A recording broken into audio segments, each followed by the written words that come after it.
It's all related. Money and health, they're like the same thing because it's just choices. I hear these people that are like, oh yeah, I can't afford to eat healthy. You know, those vegetables, those are really expensive. I'm like, bruh, look at the back of your car. You see all that eating out you're doing? I swear you're spending more money than if you would just go and get a whole bunch of healthy food. But for most of us, we need incremental steps. Like if you're doing anything for like 3 weeks to get like an impact, that's not sustainable. Hey everybody, welcome to the Have It All Show. I'm so happy to be here with you today. My name's Casey. I'm filling in for Carson. Kris, I'm so excited to be with you today and talk about some amazing things that will help produce better results for people's lives. So the question and what we want to talk about today is your success in business tied to your health? You know, it's interesting. I'm glad that we're having this conversation. Guys, I never have a chance to really prep for what we're going to be talking about, what we're going to be doing. But for years at my events, I've been arguing this massive connection between a person's health and a person's wealth. And I think I just want to start the conversation off by really defining what wealth is.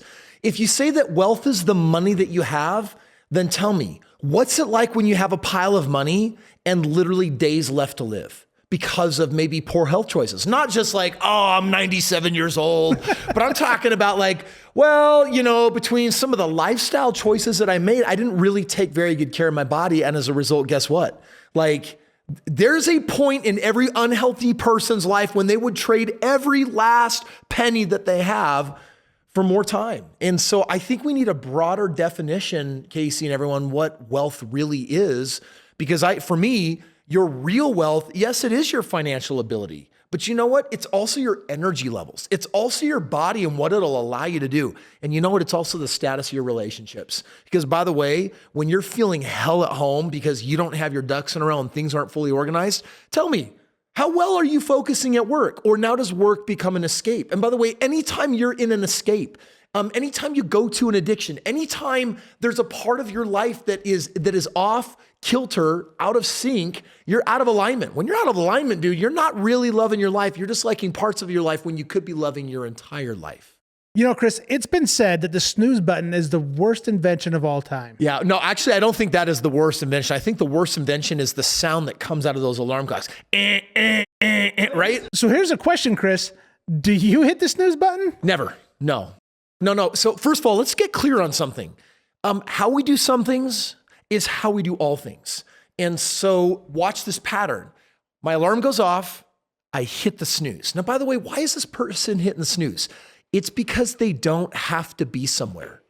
If they had to be somewhere, you wouldn't hit the snooze, which means you don't have accountability. In a life that requires motivation by accountability that doesn't have the accountability is really one that is set up for failure. So like what happens the moment my alarm goes off? First of all, I got to tell you, my alarm on Monday, Tuesday, and Friday, currently, right, as you're listening to this, my alarm goes off at 4:05 in the morning. And that's because I'm going to get picked up, accountability, at 4:15, only to make a 90-second drive down to the clubhouse where me, my wife, one of my best friends and his wife, another great friend and his wife, and my daughter will basically congregate to work out. In other words, we got this thing called accountability. I've got people depending on me. And you know, everyone says, wow, Kris, when you're traveling, you're not at the gym, things just aren't the same. Every one of us should be striving to be accountable to other people and have accountability in our life. So the other days of the week, my alarm goes off at 5 o'clock and at 5:10, I'm out the door. And I do this pretty much Monday through Friday. Saturdays, I'll sleep in. I'll get up at like 6. Maybe 6:30. That's my definition of sleeping in. Sunday's my true sleep in. Sundays, I will sometimes sleep until 7 or maybe 8 if I can get myself to like sleep that long. But the reality is I'll never forget when Wayne Dyer said, there's a secret in every morning for those that are there to hear it. But you have to be up and you have to be awake. Now, there's a lot going on in my morning routine that, by the way, equates to the wealth that I absolutely do make. But no, I mean, it's a routine for me that when that alarm goes off, if the first thought out of your head is, oh man, I just want 5 more minutes, guess what? That's a trained response. That's what you've habituated. And you know what? If that's you, you're weak. And it's okay. We all start weak, like babies. They crap their pants. We're all weak. So when I say you're weak, I'm not trying to offend you. I'm just telling you that you're weak. And so if you want to get strong or have ability, you need to start with some conscious choice, which means freaking wake up and get off your fat arse and go make something happen. You train that. So by the way, when my alarm goes off, I had a friend who was like, when their alarm goes off in the morning, she's one of our workout buddies. She's like, oh, Kris, I have such a heart. I'm like, listen, when the alarm goes off, within 10 seconds, you've got to get out of your bed and you got to do 25 jumping jacks because it's training. Who are you training to become? Are you one of those people that Monday mornings, you're like, oh, Mondays. I got to comment to my coworkers about Mondays. We got to talk about, oh, the weekend was so great and I had all this, but no, reality, my life sucks. Listen, that's a choice. And by the way, if you're one of those that reinforces Mondays suck, guess what? Your life sucks on Mondays. And that's your choice. That's nobody else's choice. And just for a moment, look at what areas of your life suck because you program suck. Just think about that for just a little bit. It's like how we do some things is how we do all things. Who do you actually want to be? Why are we waiting for this moment in life when we're going to finally show up? I want today to be the day that I meet my potential because, and a lot of people are like, well, Kris, man, why are you wired this way? I want to be really clear, not born this way. I had a near-death experience. And when I didn't die, it got me thinking. And it's been said that most people will never truly live until they've died. And Eckhart Tolle says that the secret to living is dying or allowing a part of yourself to die that is not serving you. And so remember, the show's called Have It All, not Have Some Things. It's not mediocre show. It's Have It All, which means I can sum it up really easy. It's 3 vectors coming together that equal have it all. Number 1, it is having amazing, strong, the best health that you possibly can have. It is being in the best of financial situations. And then it's absolutely having the healthiest of relationships. If you on this podcast listening to me would just strive every day for literally another inch down the field in each of those 3 areas. Today, I want my relationships to be a little better than yesterday. That's the definition of nobility. Today, I want my health to be a little better than yesterday. That's the definition of nobility. Today, I want to be financially better today than yesterday. That's the definition of nobility. Having it all really just means that you're in a multi-dimensional game of striving to win in each of those areas. So Kris, tell me stuff about your morning routine. What is it that you do? Well, let's actually talk first of all about the deep connection between, well, by the way, money is most related to results. Results is most related to pushing yourself. Guess what I do when I go to the gym? I'm pushing myself. I got my clipboard. Yes, I'm one of those clipboard guys. I got my clipboard. My clipboard on one piece of paper for Monday will tell me 6 weeks ago what I did on Monday, then the week before Monday, right? The last 6 weeks. And I have this rolling average moving forward. In fact, the previous 6 weeks, I was working on my flat bench press. And because Monday is chest day, it's International Chest Day, if those of you didn't know. And so Monday is chest day, and Tuesday is shoulders, and Wednesday is legs, and Thursdays is arms, and then Fridays is back day. And each of those days is literally the best day of the week. Literally, today's Monday. It was the best chest day of the week. And 5 weeks ago, we said, okay, we got to our 6-week chart is over. Start a new set of exercises. And what we'll do is we'll pick 4, 5, 6 chest exercises, and we're going to only do those exact exercises, 3 to 4 sets on each exercise for the next 6 weeks. Now, why are we actually doing that? Because this last 5 weeks, next week is my 6th week, I've been working on my incline chest. My incline chest is the upper, and the upper chest is normally weaker than the all-around flat bench. Guess what? Today, my incline bench was as strong as my entire flat bench, and I made all that progress in 5 weeks, and doing it was really simple. What you measure grows. You see, I'm not going to the gym just to push weights and move heavy things around, heavy objects. I'm moving to the gym because I'm testing myself. Can I be better today? And so today I could probably waste a whole bunch of time telling you exactly what I did to prove that I was better, but I'll share with you one of them. My Columbine 225 on my incline, I did 17 reps of that on my 3rd set before I got to my 4th set teardown.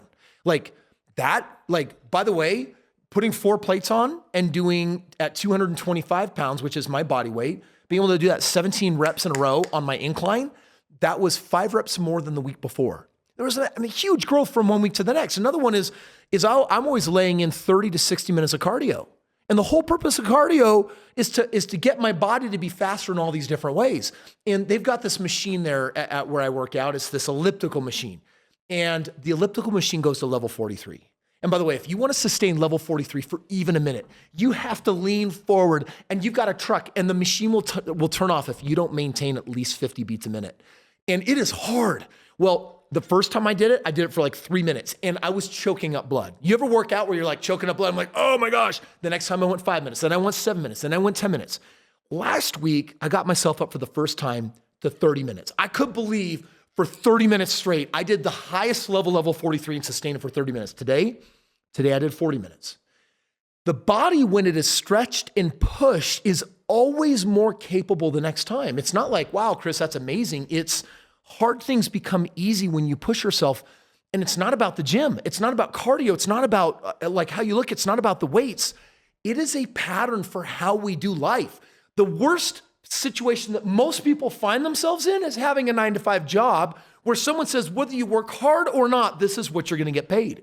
You should go to your boss and say, hey, how can I, if I work harder, work in a bonus, right? Like you should have an element of your income that is commission. And if that's not the case, then you should go and complain to your boss, say, hey, I want to freaking work harder and I want to get rewarded for doing that. Because what are you training if that's not the case? Well, got all my work done and everything's great, but it was kind of a hard week and this happened, that happened, but guess what? I get the same pay.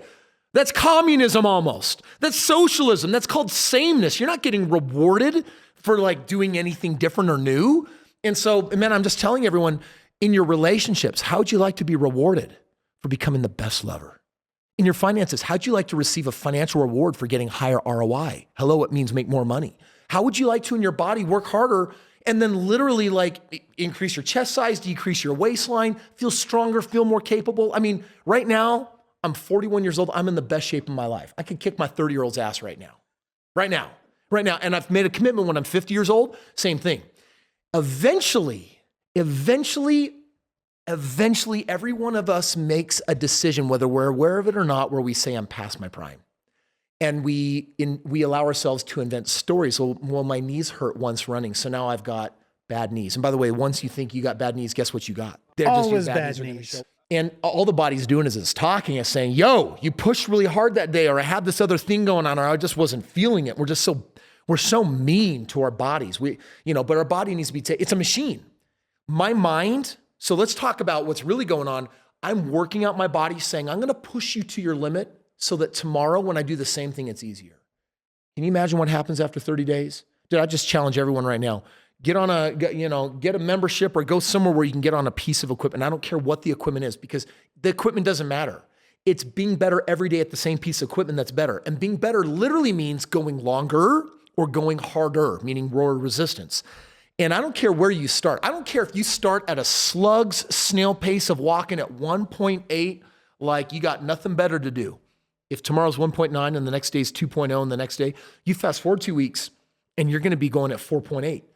And every day that you push yourself will seem about as hard as yesterday's previous hard, except you're doing more. I think we need to have a system for growth because what I'm not talking about here is the gym. What I'm talking about is what Tony Robbins says, whatever isn't growing is dying. And so if you want to become more, if you want to have it all, have more, then you got to do new things. And this is something most people don't get. You got to allow something to die to create room for something new. We need to embrace change. Change is what we need to get where we want to go, except most of us are at war with change. Mondays. Mondays. Oh man, I'm so sorry. It's Monday for you. It's Monday, right? That's where people are at. Yep. The alarm goes off. Oh, snooze, 5 more minutes. I'm like, that's a pattern. What good is that pattern doing for you? It's not. If it's not doing any good, and if whatever isn't growing is dying, then I got news for you. You're dead. In other words, there's no results you produce in the 7 minutes that you're snoozing. I promise you that you're not picking up 7 minutes of quality sleep. All you're doing is reinforcing, I'm a procrastinator. This bed is so warm. It is so hard to get out of bed. That's an idea. So hard to get out of this bed. That's an idea. And we allow ideas to limit ourselves, but the ideas, no matter who they come from, even from within, doesn't make them right. We're really good at making lies true. We're good at least at masking it and treating them like truth. All the while, all we're doing is holding ourselves back. Yeah, 100%. Another tricky thing is how to eat healthy. Kris, I know you're on the road all the time and you wake up early and have a routine. How do you maintain that lifestyle of eating healthy? Dude, first of all, I had the coolest eating experience of my life last week. It would have previously been a nightmare for me, but this was really great. A few weeks ago, my wife and I hired a chef to come in our house, and I'm like, honey, I love you, but the reason why I love you doesn't have a whole lot of anything to do with how you make food. It's not her. It's not why I married this woman. She's amazing. We got 4 kids. You know, she's running around doing this amazing feat of like CEO over a whole household. She does it so well. But I just said, honey, my eating is really elemental. And what I really want at this point in my life is I want lots of variety of green, healthy food. And that takes time. And I would not ask you to do that. I got money. Let's just bring someone in. So we hired this gal to come in. She's full-time, helps with a lot of driving and stuff like that. But half the time she's literally just spending hours in the kitchen making amazing food. And I said, here's your job. You need to fool me. I want you to put as much dark green, rich kale and other healthy foods that taste not so good. And you got to find a way to make it taste good without like pumping sugar or anything into that, right? If you've been to the restaurant Aubergine, they make amazing healthy food. I'm like, I want aubergine every night. Like, make me something yum. So, you know, she's done such an amazing job. She's made some incredible paleo meals for us. Last week we had a meal where she was gone and all the kids, my wife and I, looking at each other like, what are we supposed to do with this? She said, well, it's called a bowl. You're supposed to make a bowl. And what she had done, she had this big bowl of purple cabbage, just naked, not cooked, nothing, just raw cabbage. And she had another one of like plantains that were not quite ripe. So they were kind of like cardboardy. And then she had some avocado, and then she had a little bit of mango. And then she had like another dark green vegetable and like Brussels sprouts, and none of it was cooked. And she's like, and I'm like, hey, Kristen, what is this? She's like, oh, it's a bowl. I'm like, uh-huh. What do I do? She's like, it's raw and you just mix it all together. I'm like, where's the protein? Where's the protein, bro? And she's like, wow, we're having a vegan experience. I'm like, okay. So like we literally, I load up this big bowl. There's no sauces, there's no protein. And I'm just sitting there. And by the time I was done eating, I felt so unsatisfied. You know how carbs create that feeling of satisfaction? There's no satisfaction. My body's like, give me something of substance real. And I'm like, body, tonight you get to have the experience of just going to bed. I'm not going into the pantry, not going to grab my other paleo carb snacks. And this gets to be, I wake up in the morning, I feel so good. I feel so energized. But this was like, as dumb as this all sounds, it was just a stretch. I just wanted to have a vegan meal that was about as raw can be and just choose. I'm okay, accept it. Because that's where I'm in the phase of my life where it's like, man, I print money. I got money coming out of everywhere. So everything is now relationships. I just got done this last weekend doing a one-on-one trip with my son. Next month, I'm taking my daughter one-on-one. This is the year of one-on-ones with each one of them. And then when my wife and I are taking our time, we're now looking for the highest quality of experience we possibly can have. Like people ask, why do rich people like fly private jets? Why can't they just fly first class? You know, when you fly private, it's like 4, 5, 6 times the cost with everyone first class. But there's a time component there of not sitting in the airport. There's a time component of not going, the quality component of not having to go through security and any of that. And there will be a time in my life, right now we're shopping jets. There's a time in my life when I don't want to have the public experience anymore because I'm looking for the highest quality experience of my life. Well, in food, that's where I'm at. So I'm going full granola foodie on it. Where's the superfoods and bring out and the reason why is because when I'm 80, I don't want to be thinking, you know, I'd love to write a $100 million check for, you know, an extra year of life. I don't know how long I'm going to live, but I think that based on the way that, you know, modern medicine is working, we're going to live a really long time. I think living past 100 is going to be normal. That sounds weird for us to think about, but we're young. If you're listening to this and you're in your 30s or 40s or 50s, you're young. Like, look at what modern medicine has done in the last 2 decades. Guess what it'll do in the next 2 decades? It's crazy what's going down. You know, so I'm living today and preparing for when I'm 135 years old. All right, Kris. So where do we start to get quiet time back in our lives? I feel like so many of us are busy running from one thing to the next. How do we schedule? How do we get that quiet time back in our lives that we're looking for? You know, this is the thing. It's all related. Money and health, they're like the same thing because it's just choices. I hear these people are like, oh yeah, I can't afford to eat healthy. You know, those vegetables, you know, those are really expensive. I'm like, bruh, look at the back of your car. You see all that eating out you're doing? I swear you're spending more money than if you would just go and get a whole bunch of healthy food. But for most of us, we need incremental steps. Like if you're doing anything for like 3 weeks to get like an impact, That's not sustainable. If you can't do it for 90 days and then adopt it for a year and then 5 years, you're screwed. You're gonna be one of those bouncers. I'm going from one diet to the next diet. I'm going from this thing to this thing, and it's not gonna be sustainable. And if you're listening, you're either in one of three places, and I'm gonna invite you to qualify yourself when it comes to this whole food eating thing. Number one, you're either unconscious. You have a lot of bad food habits. You're aware that you are, but you're not really doing anything to change it because you're like, this is who I am, which is also a lie. This is who I am. It's hard for me. It's my genetics. And you're in this blame game of victim. Okay. That's the first category.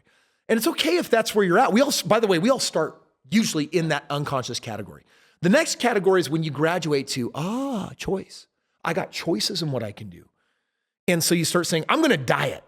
And what you do is you've discovered that you can sometimes do things that work, but you also try other things that don't.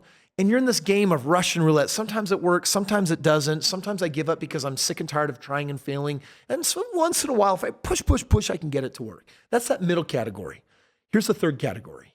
This is an enlightened, conscious state where it works every time because it doesn't matter what the diet is.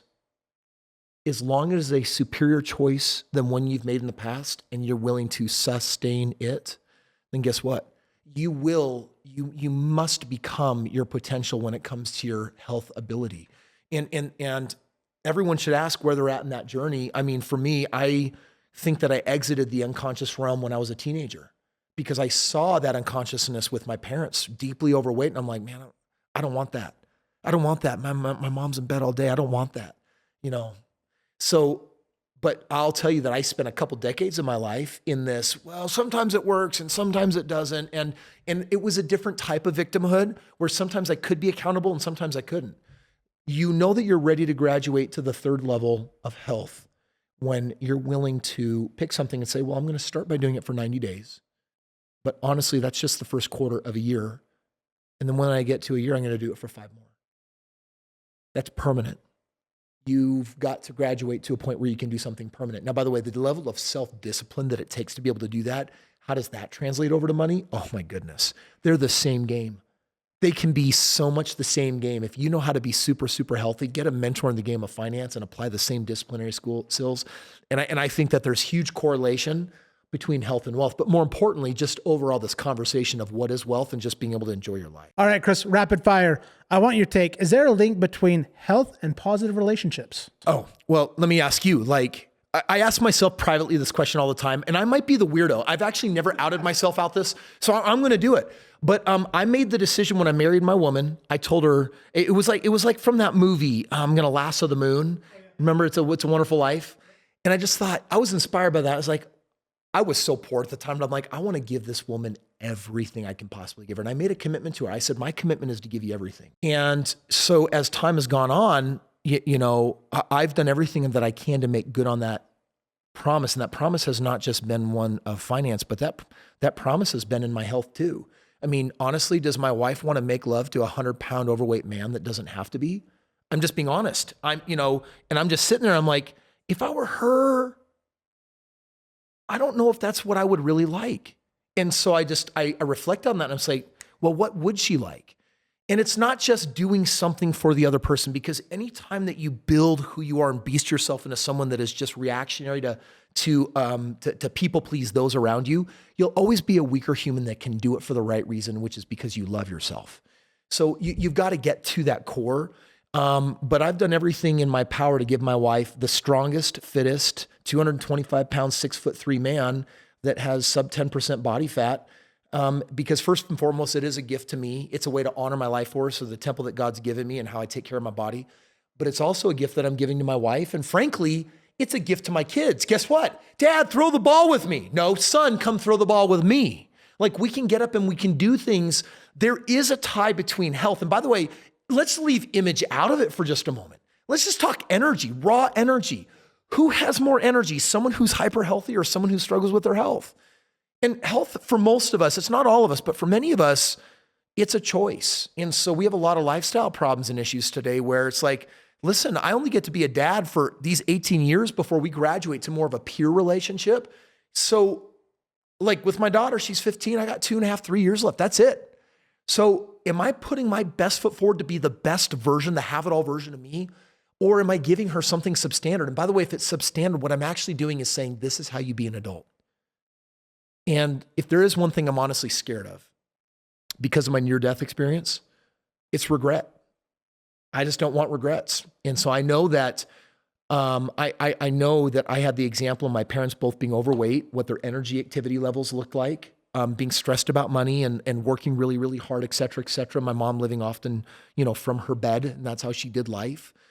I try to learn from that. And I think the best way to honor my parents, who I love so very, very much, is by saying, how far did you make it? And then I hope that they hope that this next generation is better. And that's what I want for my children. I hope that my children in their own right ways outperform whatever standard I gave them. I'm just trying to set the bar as high as I can. And I'm never trying to judge them whether they can or can't meet that bar, because ultimately we all have different strengths, abilities, and weaknesses. But let's be really clear.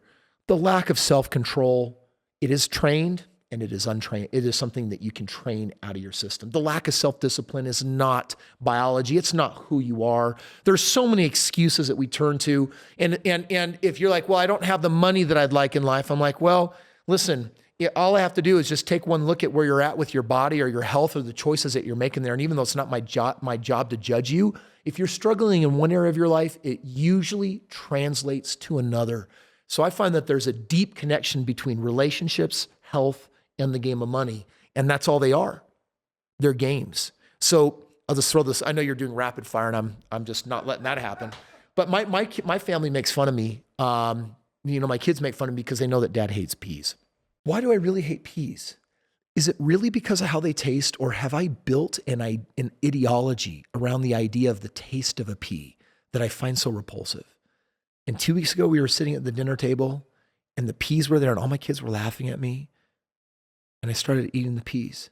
And my kids were like, Dad, what are you doing? And I said, there's this definition in life I have for the gift that we have of being here. It's called nobility, which is to be better today than yesterday. And the truth is, peas in my body are better than peas left outside of my body. So I'm just proving one thing, not to you, but to myself, that I can change and be better today than yesterday. Next question. Is there a link between health and happiness? Oh my gosh, are you kidding me? Health and happiness? Happiness is an emotion. And there's positive emotion and there's negative emotion. So think about this for just a little bit. That who's happier, by the way, someone standing or someone lying down? Got to be standing. Guess what? Endorphins, when you move that body, what you're doing is you're actually doing God's natural drugs and you're doping your mind and you're telling yourself, feel energy. Literally, you're feeling sad. If you're listening to this and you deal with sadness, depression, or anything like that, or you're angry, literally just jump up and down 20 times. It is scientifically proven to wake up those endorphins, and all of a sudden, you won't be able to help it. You almost got a smile on your face like, stop it now. Why am I starting to feel better? It's like there's a correlation between moving your body. It's science. Moving your body and even posture of body. There's a connection between that and a person's happiness. So, a person who stands is happier than the person who sits, which is why at my office, every table is equipped with up and down. You can work standing mode. You can sit if you want. Maybe your legs get tired. That's all good. But the idea is the more you move the body, the happier you are. You know what's really weird about having a morning routine? This morning I did 60 minutes of cardio, and man, for 40 minutes, I was hauling like it was some crazy marathon. 20 minutes, I was chilling a little bit more, but not really. I mean, on the granny bike, it's one of those bikes where you sit and you're moving your legs. But granny bike is hard on like level 12. I was doing level 25 and 30. Like it was hard, heavy push and moving just to push myself. But I do an hour of cardio and then I lift for an hour and 15 minutes. By the time 7 o'clock rolls around, I'm back in my house usually. And then I've got the rest of my power hour till 8 o'clock when I get up with my kids. I always have way more energy throughout the day than on the days that I miss a workout for some reason. And I'll go one step further. Get yourself in a high energy routine. And then at 3 p.m, take a nap for an hour.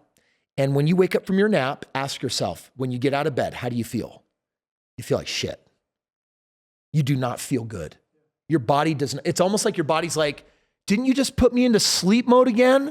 What do you want me to do? Get going? Man, now you've got to get up and move your body all over again to say, inertia, like let's move and like let's get something happening. Body movement and happiness are 1,000,000% correlated. I did not invent that. I'm just leveraging science. So is there a link between health, goal setting, and achieving those goals? Of course there is. When you go to the gym, by the way, if you're stuck in a routine at the gym where you're just like, well, I'm doing the same stuff I was a month ago. If you're doing the same thing you were doing yesterday, that's a problem. Your body is built to do more than the day before. It is built to grow. So think about how that relates to goals. When I go back to the clipboard and I got 6 weeks of this clipboard, inevitably on one of the 6 weeks, guess what I experience? Fatigue, lower ability, like lower resistance. I'm lifting fewer reps. And my body's just tired. It's not because my body's broken. The moment our body doesn't do something we want, what we do is we become super judgmental. And we start saying, well, my body's broken or my body's not working the way it's supposed to. Hey, just settle down. Your knees just got tired for a blip. We are so mean. My experience of most human beings is they're incredibly unconsciously mean to their bodies. And I'm like, oh, well, I got sick and now my body's, just won't let go of the sickness. There's something wrong with my body. It's broken. Can you stand if you had to? Well, yeah. Could you take yourself to the toilet? Yes. Can you move your fingers? Uh-huh. Are your eyes focusing? Yes. I got news for you. Can you comprehend the questions? Well, yes. Your body is working 99.9% just A-okay fine. It's allowed to have moments where it says, hey, a part of me just needs to relax for a little bit. And usually if you give it some rest, guess what? It comes back ready to go the next day. But unfortunately, most things are psychosomatic. 73%, I think science says, is psychosomatic, which means if you think it, you can will it into existence. In other words, self-fulfilling prophecy. And it's this idea that I was running once in the canyon with my brother and a friend of ours, and they're great distance runners. And we would go and run like a 10K every morning. And this particular moment, I knew exactly where we were at the 2-mile marker. And all of a sudden my knee started hurting. And as I was running, I'm like, hey guys, you keep going. My knees are not feeling well. I'm going to take a break. I'm just go home, which meant that I had to go 2 more miles back and they hurt the entire time. Now, the moment a part of your body starts hurting for the first time, guess what you have? You have a temptation to think this is the new situation. This is permanent. This is how it's going to be forever, which is why most people in that moment, they make a mistake. They limit their body for life by taking the body communicating over an issue and now saying it now doesn't work that way ever again. I can't run anymore. My knees are broke. That's what most people do. I had already learned that lesson. I knew better. So I just said, all right, it's going to take a break. The next morning we go running, same thing, 2 miles in, same place, my knees start hurting. Now I got this idea in my head that's saying, pattern, maybe there's something wrong with me. No, don't think that thought. So I went home and I said, boys, I'm going to take a whole week off. A week goes by, I get on the trail, I get to the 2-mile mark, no problem ever again, no problem on any ultra marathon, distance run that I've ever done. I've been able to enjoy, those Reebok, those crazy, what do they call those where those stunt and racing courses and things like that, right? Gladiator courses. And the reality is that we need to become good stewards of our body. And if you don't work it out every day, then you're not taking care of the machine, just like your brain. If you're not feeding it every day with knowledge, part of my morning routine, then you're not taking care of it, just like your spirit. If you're not addressing your spiritual needs, if you're not loving on yourself, if you're not self-nurturing, if you're that kind of person that's taking care of everyone else and not addressing your own needs, you're going to fall into a path of addiction, sadness, depression, some unhealthy habit that's going to work on take you down. That's going to put everything at risk. It's going to put your relationships at risk, put your body at risk. It's going to be easier to grab the Oreos in the Oreo aisle, especially, do they still make those yummy lemon ones? I can't buy those anymore, Kris Krohn. Can't buy those anymore. 5 years ago, I did a self-hypnosis where I took my favorite go-to treat. This maybe 6, might be 7 years now. It was Reese's. And I made a promise that I will never touch a Reese's again for the rest of my life. And it's only been, I don't know what if it's 5 or 7 years, but I haven't had one since. Why? But for one reason. It's because every day I'm looking for proof that my spirit has dominion over my body. My spirit has dominion over my mind. My spirit has dominion over my thoughts. My spirit has dominion over my emotions. I am not my feelings. I am not my thoughts, and I'm not my body. Those are the 3 biggest identity crises that people walk around with, and they'll never get around to living a really, truly magnificent life because they're too busy doing triage on ideas that just aren't true. And they'll be self-consumed with their, conscientious of their image and these things that we're meant to get over and graduate to the next level. And I think that's what today's conversation for me is really about, for everyone listening, which is, your spirit has dominion over this body, over this mind, over your heart, your emotions. And every day you have to challenge yourself to be better than you were the day before. And if you can do that, then you're meeting the definition of nobility. You're honoring your purpose on life. And by the way, a little better every day, just for 30 days, is mind blowing. But guess what happens when it's 10 years? Guess what happens when it's 15 years?